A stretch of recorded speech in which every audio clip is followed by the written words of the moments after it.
Good morning students. मैं सुमित सिंगला आज फिर आपके सामने कॉस्ट अकाउंटिंग का एक चैप्टर लेकर आ रहा हूँ, जिस चैप्टर का नाम है मेथड ऑफ वेज पेमेंट। ये हमारा 6th चैप्टर है। इसका नाम क्या है? Method of ways payment.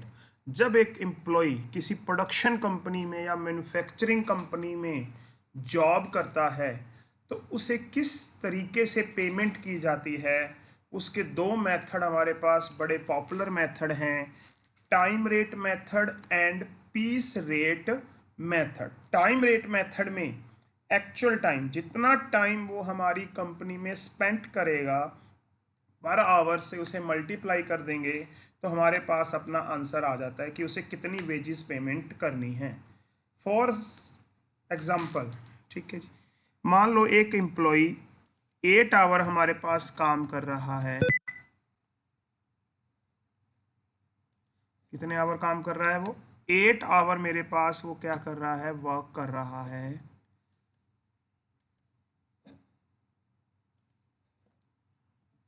Eight और उसने और उसकी जो वेजेस की रेट है वो 50 रुपीज पर आवर है। तो इसे हम मल्टीप्लाई कर देंगे तो वो जब 8 आवर काम कर लेगा हमारे पास तो उसको 400 रुपये हम पे कर देंगे। इसके अलावा हमारे पास एक और मेथड है, piece rate method. Piece rate method का मतलब है कि इसमें टाइम के हिसाब से पेमेंट नहीं की जाती है। इसमें जो आपको पेमेंट की जाएगी वो जितने यूनिट्स आप प्रोड्यूस करोगे उसके अकॉर्डिंग पेमेंट की जाएगी। अगर आप एक कुर्सी बनाने वाली फैक्ट्री में काम कर रहे हैं और आपसे ये कहा गया है कि अगर आप एक कुर्सी तैयार कर देते हो तो आपको 200 रुपये पर कुर्सी मिलेगी। शाम तक आपने 3 कुर्सियां बना दी तो आपको 600 रुपये की क्या हो जाएगी? पेमेंट हो जाएगी। कभी कभी क्वेश्चन में यूनिट प्रोड्यूस गिवन नहीं होते तो उस केस में हमारे पास एक अल्टरनेट फार्मूला है। इस फार्मूले को यूज करके हम अपना आंसर सॉल्व कर सकते हैं। मैं फिर से आपको रिपीट करा दूं, जहां प्रोडक्शन का काम होता है, मैन्युफैक्चरिंग का काम होता है, वहां पर एम्प्लॉयज़ को पेमेंट करने के लिए दो मेथड यूज किए जाते हैं। एक है टाइम रेट मेथड और एक है piece rate method. Time rate method में जितना टाइम वो स्पेंड करेगा उसके अकॉर्डिंग उसको पेमेंट की जाएगी, जबकि पीस रेट मेथड में जितने यूनिट्स वो प्रोड्यूस करेगा उसके अकॉर्डिंग उसको पेमेंट की जाएगी। बट इन दोनों मेथड के अपने अपने ड्रॉबैक्स हैं।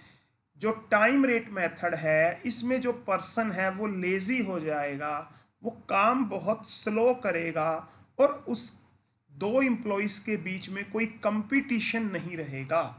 इनके बीच में कंपटीशन बनाने के लिए इन्हें कुछ एक्स्ट्रा इंसेंटिव या बोनस देना पड़ेगा। तो इस चैप्टर में जो हम पढ़ेंगे वो कुछ इंसेंटिव मेथड्स पढ़ेंगे। ये जो पर्सन्स थे, Halsey, Rowan, Gantt, Emerson, Merrick, Taylor, इन लोगों ने अपनी अपनी फैक्ट्रीज में इन दोनों में से एक मेथड तो अडॉप्ट किया ही किया। इन दोनों में से एक कोई भी मेथड उन्होंने अडॉप्ट कर लिया, बट इसके साथ साथ उन्होंने अपने एम्प्लॉयज को मोटिवेट करने के लिए कुछ बोनस दिए और उनके लिए कुछ स्कीम्स बनाई कि अगर आप इतना प्रोडक्शन कर दोगे तो आपको इतना एक्स्ट्रा बेनिफिट मिलेगा। अगर आप इस फिक्स टाइम में इतने से ज़्यादा यूनिट प्रोड्यूस कर दोगे तो आपको ये एक्स्ट्रा बेनिफिट मिलेगा। तो ये सारे हमारे इंसेंटिव्स मेथड हैं। तो इसमें जो फर्स्ट पर्सन है, होलसे प्रीमियम मेथड, ये आज हम डिस्कस करने जा रहे हैं। जो ये होलसे था उसने टाइम रेट मेथड को तो अडॉप्ट किया ही किया। किसको अडॉप्ट किया? टाइम रेट मेथड को उसने अडॉप्ट किया ही किया, बट उसके साथ उसने अपने एम्प्लॉयज को मोटिवेट करने के लिए एक स्कीम चलाई कि जितना टाइम वो सेव करेंगे मेरे लिए उतने का कुछ परसेंटेज वो उन्हें फ्री में मिलेगा। जैसे मान लो स्टैंडर्ड टाइम आपका है, यानी कि एक काम को ख़त्म करने का जो टाइम है वो आपके पास 5 आवर है, और आपको पर आवर 10 रुपीज़ मिलेंगे, और उस काम को ख़त्म करने का जो टाइम है, स्टैंडर्ड टाइम है, वो 5 आवर है। तो अगर आप उस काम को 4 आवर में फिनिश कर देते हो, तो जो 1 आवर की जो लेबर आपकी बच रही है 10 रुपीज़, उसका 1% आपको दे दिया जाएगा और 1% एम्प्लॉई अपने पास रख लेगा। तो वो जो 1 घंटा आपने बचाया, जो काम नहीं किया, उसकी भी लेबर आपको फ्री में मिलेगी एक पर्टिकुलर परसेंटेज के अकॉर्डिंग। अगर क्वेश्चन में कोई भी परसेंटेज गिवन नहीं है तो आपको 50% क्या मिलेगा, बोनस मिल जाएगा। जितना टाइम बचाओगे उसकी लेबर निकाल लेंगे और उसका 50% एज ए आपको बोनस मिल जाएगा। बट यहाँ पर बोनस किसको मिलेगा, जो स्टैंडर्ड टाइम से पहले काम खत्म करेगा या स्टैंडर्ड टाइम में ज़्यादा यूनिट्स बना देगा। दो ही ऑप्शन में आप एक अच्छे एम्प्लॉय बन सकते हो। अगर मैं आपसे ये कहूँ कि ये काम आपने 8 घंटे में ख़त्म करना है, 8 आवर्स में फिनिश करना है, अगर ये काम आप 6 आवर में या 7 आवर में आप फिनिश कर रहे हो, तो मेरे लिए क्या बचा रहे हो, टाइम बचा रहे हो। तो उसके अकॉर्डिंग मैं आपको क्या दे दूंगा, बोनस दे दूंगा। तो इस तरीके से मैं टाइम सेव निकाल लूंगा। या दूसरा तरीका क्या है, मैंने आपसे कहा कि 8 आवर में आपने 10 यूनिट्स बनाने हैं, बट आपने 8 आवर में 15 यूनिट्स बना दिए। कितने यूनिट्स बना दिए, 15 यूनिट्स बना दिए। तो 5 यूनिट आपने मेरे लिए एक्स्ट्रा बना दिए। तो उन एक्स्ट्रा यूनिट में जितना टाइम लगने वाला था वो मेरा टाइम क्या हो गया, सेव हो गया। उस केस में हम टाइम सेव के लिए ये वाला फॉर्मूला क्या करेंगे, यूज करेंगे। इसे मैं आपको एक एग्जांपल से समझा रहा हूं। जैसे इस क्वेश्चन में मुझे स्टैंडर्ड टाइम कितना आवर दिया हुआ है, 8 आवर मुझे क्या दिया हुआ है, स्टैंडर्ड टाइम दिया हुआ है। मेरा जो स्टैंडर्ड आउटपुट है वो 12 आवर है।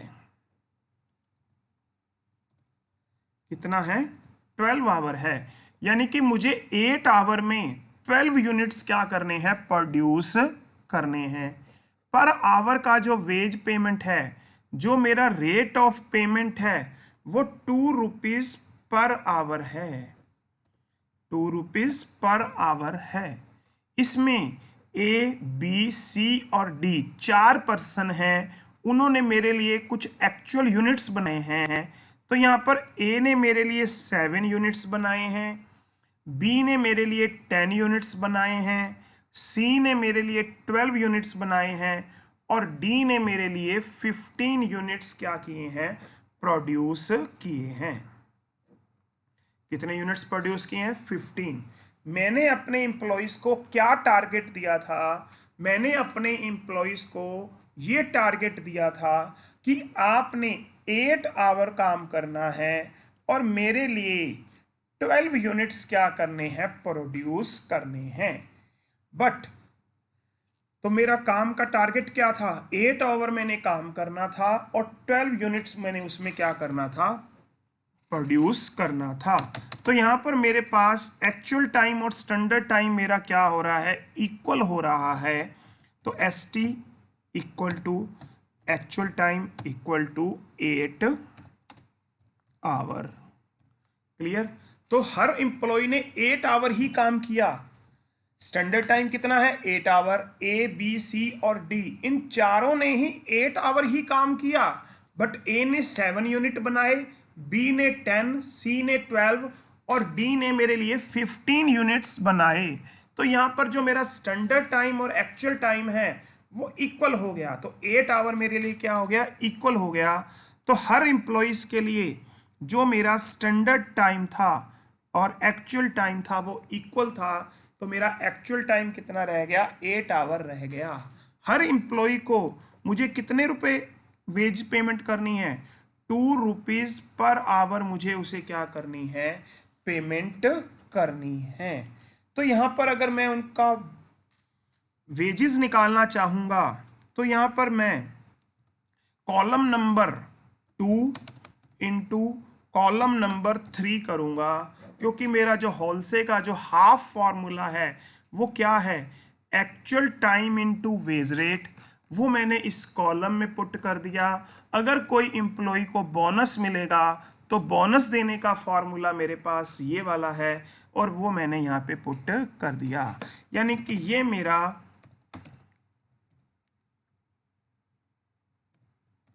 मेरा बोनस हो गया, ये मेरी वेजेस हो गई, ये मेरी वेजेस हो गई, और ये मेरा क्या हो गया, बोनस हो गया। तो मुझे सभी को बोनस वेजेस कितनी देनी है, 16 16 16 एंड 16। बट अब मुझे ये देखना है कि किसे बोनस मिलेगा। बोनस दो ही केस में मिल सकता है। अगर मैं जो काम है 12 यूनिट बनाने के लिए मुझे कितने घंटे का टाइम दिया गया था, 8 आवर का दिया गया था, या तो मैं ये काम 6 आवर में या 5 आवर में खत्म कर देता तो भी मेरा टाइम सेव होता, या 8 आवर में 12 की जगह में ज्यादा यूनिट्स बना देता, 13 14 या 15 यूनिट्स बना देता। तो इसमें अब मैंने देखा कि जो ए है वो 8 आवर में केवल 7 यूनिट्स ही बना पा रहा है, तो इसका मतलब वो मेरे लिए कोई बोनस नहीं बना रहा, क्योंकि मेरा टारगेट 12 यूनिट्स का था, जबकि वो कितने यूनिट्स बना रहा है, 7 यूनिट्स बना रहा है। सिमिलरली बी भी मेरे टारगेट को पूरा नहीं कर रहा। हाँ, सी ने मेरा टारगेट तो पूरा कर दिया, बट मेरे लिए कोई एक्स्ट्रा यूनिट्स वो प्रोड्यूस नहीं कर पाया, तो इसमें उसको भी बोनस क्या मिलेगा, 0 मिलेगा। हाँ, जो मेरे पास डी है उसने 12 यूनिट्स की जगह मेरे लिए 15 यूनिट्स बना दिए, तो उसने 3 यूनिट्स मेरे लिए एक्स्ट्रा बनाए। तो मैं यहाँ पर एक फॉर्मूला यूज करूंगा, extra unit into standard time upon में स्टैंडर्ड यूनिट। ये फॉर्मूला यूज करके मैं ये निकाल लूंगा कि मैंने उसके लिए कितना टाइम सेव किया। तो कितना टाइम सेव किया वो निकालें यहाँ पे। तो मेरे पास फॉर्मूला है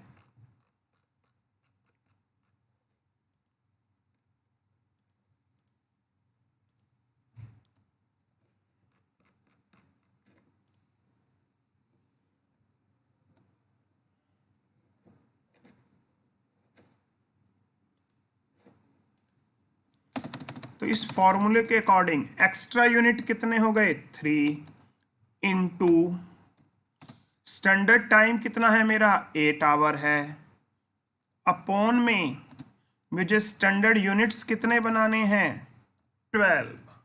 तो जब मैं इसको फॉर्मूले को सॉल्व करूंगा तो क्या निकलेगा, देखें, 3 इंटू 8 डिवाइड बाय 12, तो उसने मेरे लिए 2 आवर्स क्या कर दिए, टाइम सेव कर दिया। कितने आवर टाइम सेव कर दिया, 2 आवर टाइम क्या कर दिया, सेव कर दिया। तो उसकी लेबर कितनी बनेगी बेटा, 2 इंटू वेज रेट कितनी है, 2, और इसका मुझे 50% यूज करना है। तो यहां पर जो उसकी लेबर बनेगी 2 रुपीज ही बनेगी। कितने रुपीज बन पाएगी बेटा, 2 रुपीज बनेगी। तो अब हम देखते हैं कि ए बी सी और डी को कितने टोटल रुपीज मिले। तो इसमें 4 कॉलम और 5 कॉलम का मैं क्या कर लूंगा, जोड़ कर लूंगा, टोटल कर लूंगा। तो ए को कोई बोनस नहीं, बी को कोई बोनस नहीं, सी को कोई बोनस नहीं, बट डी को बोनस मिला 2 रुपये, तो उसकी लेबर कितनी हो गई, 18 रुपीज उसकी लेबर हो गई। यहाँ पर हम एक क्वेश्चन और सॉल्व करके देखते हैं। मुझे ये कहा गया है कि हॉल से रोवन और पीस वर्क प्लान के अनुसार है, तो इसमें सिर्फ और सिर्फ अभी हम एक हॉल से को सॉल्व करेंगे। मुझे ये कहा गया है कि एक वर्कर है, उसने 300 आर्टिकल्स बनाने हैं। कितने आर्टिकल्स बनाने हैं, 300, और उसे हम गारंटीड 48 आवर्स की वेजेस 4 रुपीज पर आवर के हिसाब से पे करेंगे। तो यहां पर उसका जो स्टैंडर्ड टाइम हो गया वो 48 आवर हो गया, जो वेजिज रेट हो गई उसकी वो 4 रुपीज़ पर आवर हो गई। अब हमें यहाँ पर एक्चुअल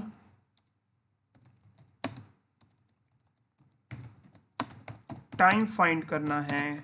एक्चुअल टाइम के लिए क्या कहा है कि एक आर्टिकल पर उस पर्सन ने 10 मिनट्स लगाने हैं। तो अगर मैं 300 आर्टिकल्स बना रहा हूं और एक आर्टिकल्स पर मुझे 10 मिनट्स लगाने हैं तो मेरे टोटल मिनट्स लग गए 3000 मिनट्स उन आर्टिकल्स को बनाने में लग गए। बट उसने मुझसे ये कहा कि आप इसमें 20% टाइम और इंक्रीज कर सकते हो। तो मैं 20% और निकाल लूँगा 3000 का, तो मेरे पास 600 मिनट्स और आ जाएंगे।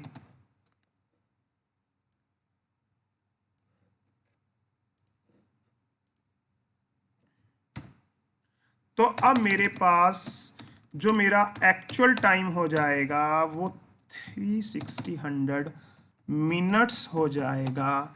अगर मैं इसे 60 मिनट से डिवाइड कर देता हूँ तो मेरे पास ये आंसर आवर्स में आ जाएगा, जो कि 60 आवर आएगा। सॉरी, मैंने यहाँ पे गलती कर दी बेटा। मुझे एक्चुअल टाइम 48 आवर दिया हुआ है और जो ये हम फाइंड कर रहे हैं ये हमारा स्टैंडर्ड टाइम है। उसने ये कहा कि वो ही रिसीव्स वेजेस, वो 48 आवर की वेजेस रिसीव कर रहा है पर आवर के हिसाब से। तो इसका मतलब एक्चुअल टाइम 48 आवर हो गया। द एस्टिमेट टाइम, वो कह रहा है कि इस काम को पूरा करने में जो एस्टिमेट टाइम लगेगा, एस्टिमेट मतलब जो स्टैंडर्ड टाइम लगेगा वो इतने मिनट लगेगा, उसका 20% हमारा वेस्ट भी होता है कुछ टाइम, तो टोटल 3600 मिनट्स लगेंगे। इसको मैंने आवर्स में कन्वर्ट कर लिया तो स्टैंडर्ड टाइम मेरा 60 आवर आ गया, एक्चुअल टाइम मेरा 48 आवर आ गया और वेजिस जो रेट है मेरे पास 4 रुपीज़ पर आवर आ गई।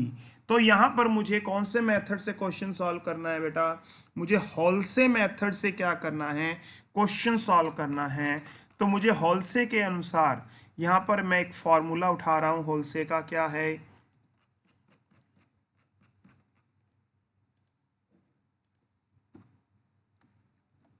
तो यहाँ पर जो होलसे का जो मेथड है मेरे पास, क्या मेथड है देखें। एक्चुअल टाइम मेरे पास इस क्वेश्चन में कितना है 48 इंटू वेजेस रेट कितनी है 4 प्लस मेरे पास टाइम सेव। तो टाइम सेव कैसे निकलेगा बेटा? यहां देखो, टाइम सेव कैसे निकालेंगे? स्टैंडर्ड टाइम मेरे पास 60 आवर है और मेरे पास जो एक्चुअल टाइम है वो 48 आवर्स है। तो इसमें से जब लेस कर देंगे 12 आवर्स मेरे पास क्या बच जाएगा, टाइम सेव बच जाएगा, जिसे मैं यहाँ पर क्या कर दूंगा, पुट कर दूंगा।